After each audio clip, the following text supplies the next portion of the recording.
Fundamentals of Electrical Circuit, Chapter 6.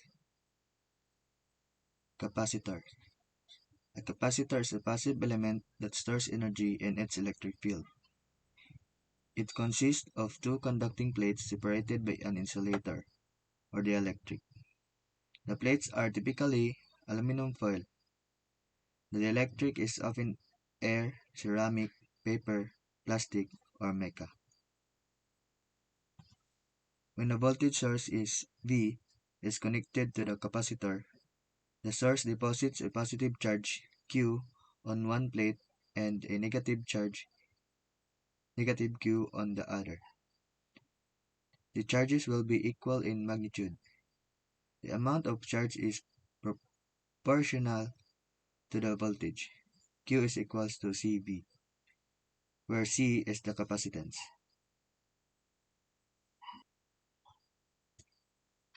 The unit of capacitance is the farad, or F. 1 farad is 1 coulomb volt.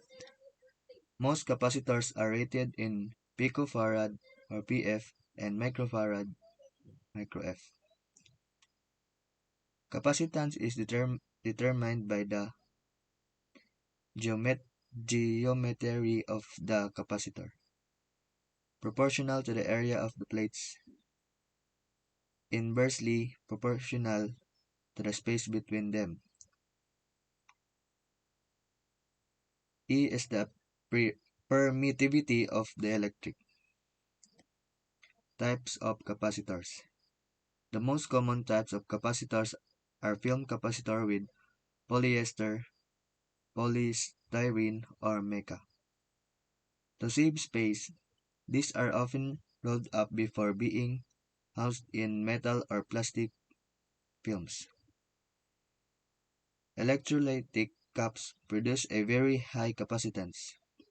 Trimmer caps have a range of values that they can be set to. Variable air caps can be adjusted by turning a shaft attached to a set of movable plates. Applications for capacitor.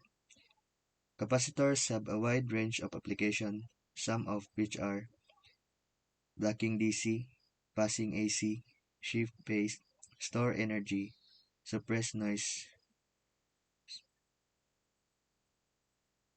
soldered motors. Current voltage relationship. Using the formula for the charge stored in a capacitor, we can find the current voltage relationship.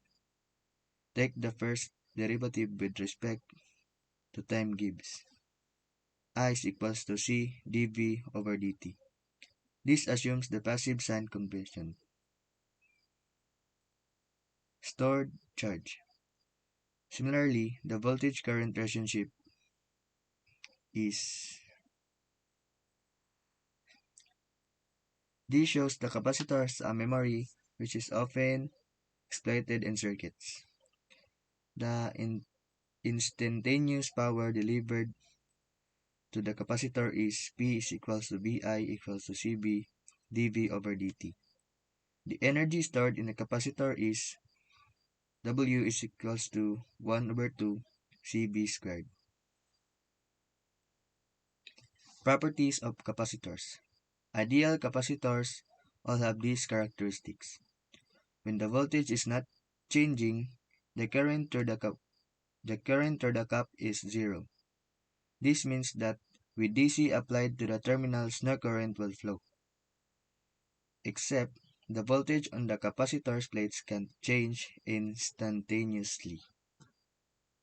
An abrupt change in voltage would require an infinite current. This means if the voltage on the cap does not equal to applied voltage, charge will flow and the voltage will finally reach the applied voltage. An ideal capacitor does not dissipate energy, meaning stored energy may be retrieved later. A real capacitor has a parallel model leakage resistance leading to slow loss of the stored energy internally. This resistance is typically very high, on the order of 100 ohms and thus can be ignored for many circuit applications. Parallel capacitors. We learned with resistors that applying the equivalent series and parallel combinations can simply many circuits. Starting with N parallel capacitors. One can note that the voltages on all the caps are the same. Applying KCL, I is equals to I1 plus I2 plus I3 and so on and IN. Taking into consideration the current voltage relationship of each capacitor. I is equals to C1 dV over dt plus C2 dV over dt plus C3 dV over dt, where C equivalent is equals to C1 plus C2 plus C3. From this, we find the parallel capacitors combined as the sum of all capacitance. Series capacitors. Turning our attention to a series arrangement of capacitors. Here, each capacitor shares the same current. Applying KVL to the loop, V is equals to V1 plus V2 plus V3. Now, apply the voltage current relationship.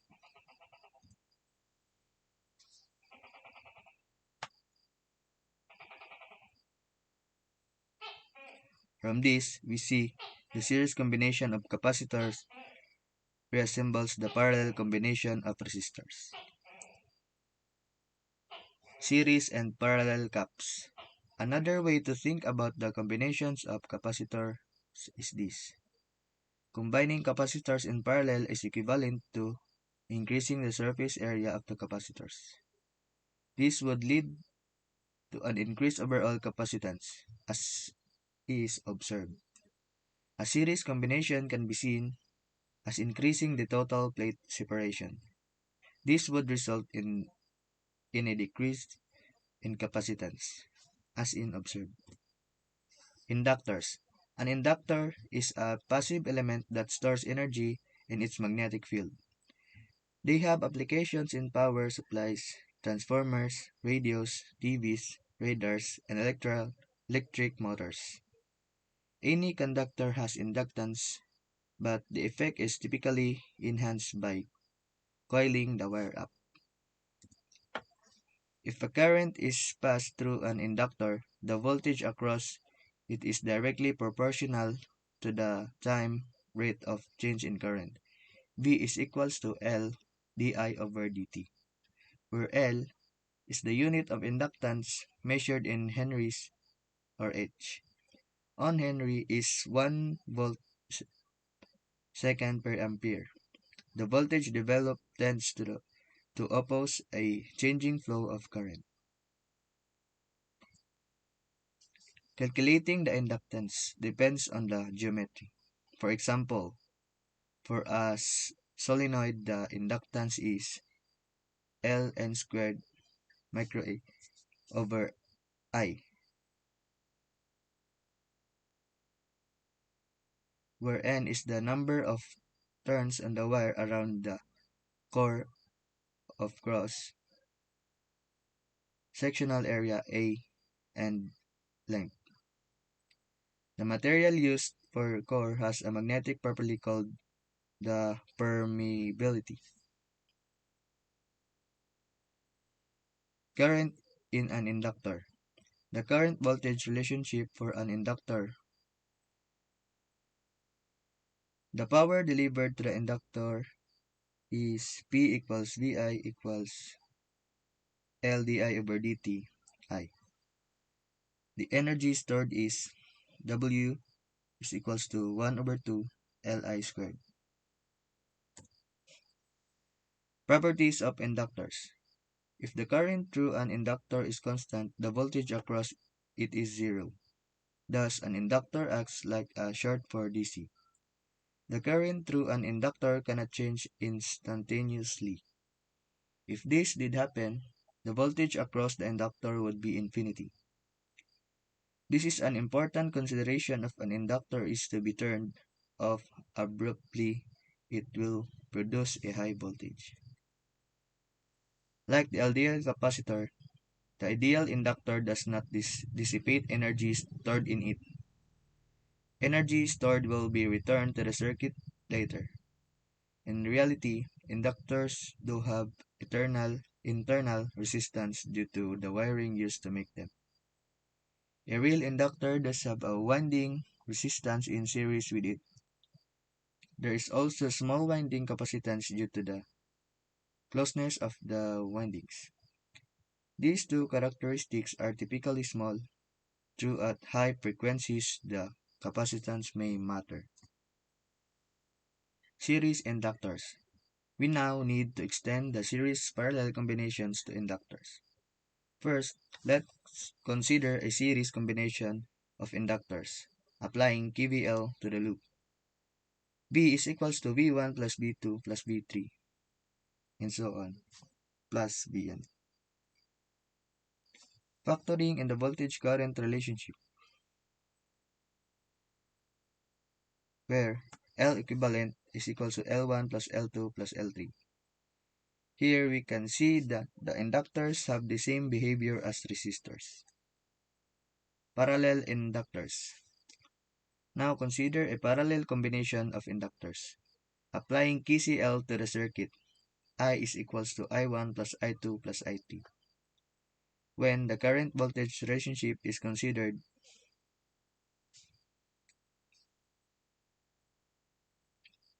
the equivalent inductance is thus 1 is 1 over L equivalent is equals to 1 over L1 plus 1 over L2 plus 1 over L3. Once again, the parallel combination resembles that of resistors. On a related note, the delta Y transformation can also be applied to inductors and capacitors in a similar manner as long as all elements are same type.